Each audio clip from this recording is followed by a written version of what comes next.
باللہ من الشیطان الرجیم بسم اللہ الرحمن الرحیم واضرب لهم مثل الرجلین جعلنا لأحدہما جنتین من اعناب وخففناہما بنخل وجعلنا بینہما زرعا کلتا الجنتین آتت اکلها ولم تظلم منہ شیئا وفجرنا خلالہما نہرا وکان له ثمر فقال لصاحبہ وهو يحاورہ انا اکثر منک مالا واعز نفرا ودخل جنته وهو ظالم لنفسه قال ما أظن أن تبيد هذه أبدا وما أظن الساعة قائمة ولئن رددت إلى ربي لأجدن خيرا منها منقلبا قال له صاحبه وهو يحاوره أكفرت بالذي خلقك من تراب ثم من نطفة ثم سواك رجلا لكن هو الله ربي ولا أشرك بربي أحدا صدق الله العظيم۔ آیت نمبر 31 سے لے کر آیت نمبر 38 تک سورہ کاف ہے، 15واں سپارہ ہم انشاءاللہ آج سماعت کرنے جا رہے ہیں۔ ارشاد ہوا وَاضْرِبْ لَهُمْ مَثَلَ الرَّجُلَيْن، بیان فرمائیے ان کے لیے مثال رجلین، دو آدمیوں کی مثال ان کے لیے کیا کیجئے، بیان فرما دیجئے۔ دنیا کی بے ثباتی اور اہل دنیا کی حرمہ نصیبی کو ایک مثال سے واضح کیا جا رہا ہے۔ اہل ارض جن کی زمین بنجر اور ناقابل کاشت ہے، جہاں پانی قلیل بلکہ اکثر مقامات پر نایاب ہے، جہاں اگر کھجور کے چند سرسبز درختوں کا جھڑ نظر آ جائے تو خوشی کی حد نہیں رہتی، ان لوگوں کے سامنے ان دو آدمیوں میں سے ایک کی ثروت اور خوشحالی کا جو نقشہ پیش کیا گیا ہے کتنا دل نشیں اور اثر آفریں ہے۔ یعنی دو آدمی ہیں، ان دو آدمیوں کی مثال پیش کی جا رہی ہے، وہ میں عرض کر کے آگے ترجمے کی طرف بڑھتے ہیں۔ ایک شخص کے پاس باغ ہے جہاں خوش ذائقہ انگوروں کی بیلیں اپنی بہار دکھا رہی ہیں، ان باغوں کے ارد گرد بلند قامت کھجوروں کے درخت کھڑے ہیں جو اس باغ کو آندھیوں سے بھی بچاتے ہیں اور اپنی عمدہ اور شیریں پھل کے باعث بذات خود بھی منفعت بخش ہیں۔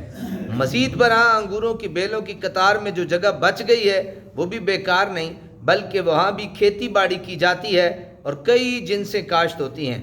علم زراعت و باغبانی کے جدید ماہرین جس چمن بندی کو آج مثالی قرار دے رہے ہیں، قرآن نے پہلے ہی اپنے ماننے والوں کو یہ نقشہ بتا دیا ہے۔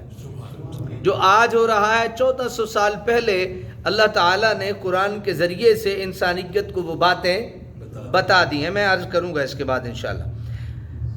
قرآن نے انہوں نے شام، مصر، اندلس وغیرہ میں باغ لگوائے اور ان ویران علاقوں کو اپنی محنت اور ہنرمندی سے رشک ارم بنا دیا۔ قوم کے قواعد عمل کو راحت طلبی اور کم کوشی کا گھن لگا تو ان کے دوسرے علوم و فنون کی طرح ان کا فن باغبانی بھی اس ہماگیر زوال سے بچ نہ سکا، ورنہ مغلوں کے لگائے ہوئے باغات اور پیوند کاری کے ذریعے سے ہر پھل اور جنس میں نئی اقسام کی اختراع کے کسے معلوم نہیں، صرف آموں کی مختلف قسمیں سینکڑوں سے متجاوز ہیں۔ اب آگے چلتے ہیں۔ جعلنا لأحدہما جنتین، دو آدمیوں کے ہم نے دیے تھے ان دونوں میں سے ایک کو دو باغ، من اعناب انگوروں کے، وخففناہما اور ہم نے باڑ لگا دی ان دونوں کے ارد گرد، بنخل کھجور کی، وجعلنا بینہما زرعا اور اگا دی ان دونوں کے درمیان کھیتی۔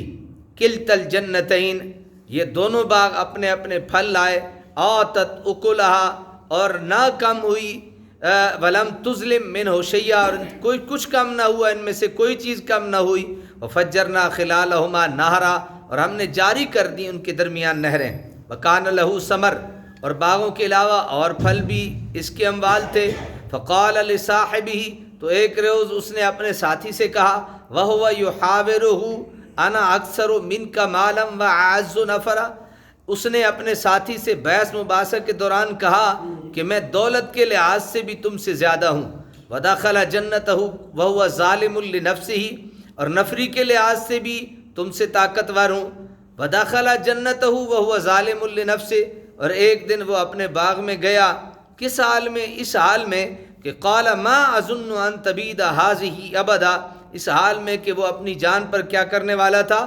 ظلم کرنے والا تھا۔ کہنے لگا میں خیال نہیں کرتا وما اظن الساعة قائمة کہ یہ سرسبز و شاداب باغ کبھی برباد ہوگا. وما اظن الساعہ، اور میں یہ بھی خیال نہیں کرتا، کیا خیال نہیں کرتا کہ کبھی قیامت بھی برپا ہوگی.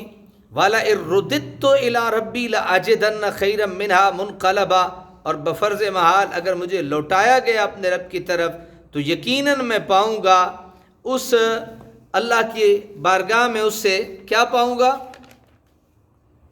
بہتر پلٹنے کی جگہ. یعنی اس کی بارگاہ میں کیا پاؤں گا؟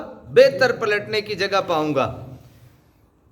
قال له صاحبہ، اور اس کے ساتھی نے اس سے بحث و مباحثہ کے درمیان کہا، وَهُوَ يُحَاوِرُ أَكَفَرْتَ بِالَّذِي، کیا تو انکار کرتا ہے اس ذات کا، خَلَقَكَ مِن تُرَابٍ، جس نے تجھے پیدا کیا مٹی سے، ثُمَّ مِن نُطْفَةٍ، پھر نطفہ سے، ثُمَّ سَوَّاكَ رَجُلًا، پھر بنا سنوار کر تجھے مرد بنا دیا. لَكِنَّ هُوَ اللَّهُ رَبِّي وَلَا أُشْرِكُ بِرَبِّي أَحَدًا، لیکن میں تو وہ اللہ ہی میرا رب ہے، لیکن میں اور وہ تو اللہ ہی میرا رب ہے، میں جانتا ہوں. وَلَا أُشْرِكُ بِرَبِّي أَحَدًا، اور میں اپنے رب کے ساتھ کسی چیز کو ٹھہرانے والا نہیں ہوں. میں اپنے رب کے ساتھ کسی چیز کو ٹھہرانے والا نہیں ہوں. اب اللہ تعالیٰ عمل کی توفیق عطا فرمائے.